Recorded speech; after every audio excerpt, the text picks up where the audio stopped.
ఫిబ్రవరి 15వ తారీఖు మహాశివరాత్రి.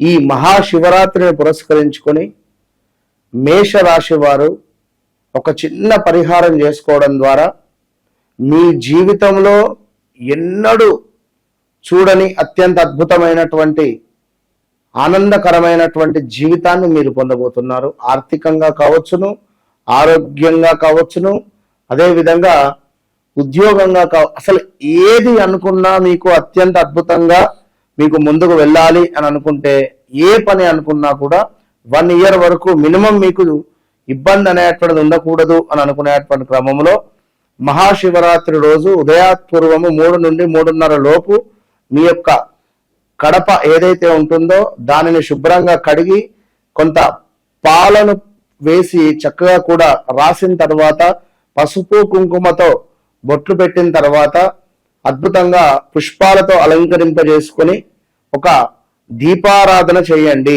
ఎండు కొబ్బరిలో కొంత నువ్వుల నూనె పోసి కింద ఒక జిల్లేడు ఆకు గాని రావి చెట్టు యొక్క ఆకు గాని వేసి మీరు దానిపై ఎండు కొబ్బరిలో నువ్వుల నూనె పోసి పువ్వొత్తి వేసి అందులో కొంత నల్ల నువ్వులు అదే విధంగా పచ్చ కర్పూరం వేసి దీపారాధన చేసి తప్పకుండా విష్ణు సహస్రనామాలు, ఈశ్వరునికి సంబంధించినటువంటి 108 నామాలు, అదే విధంగా అమ్మవారికి సంబంధించినటువంటి మణిదీప వర్ణన గాని శ్రీ సూక్తం గాని చదవండి. నిజంగా అత్యంత అద్భుతమైనటువంటి పరిస్థితికి వెళ్తారు. All the best.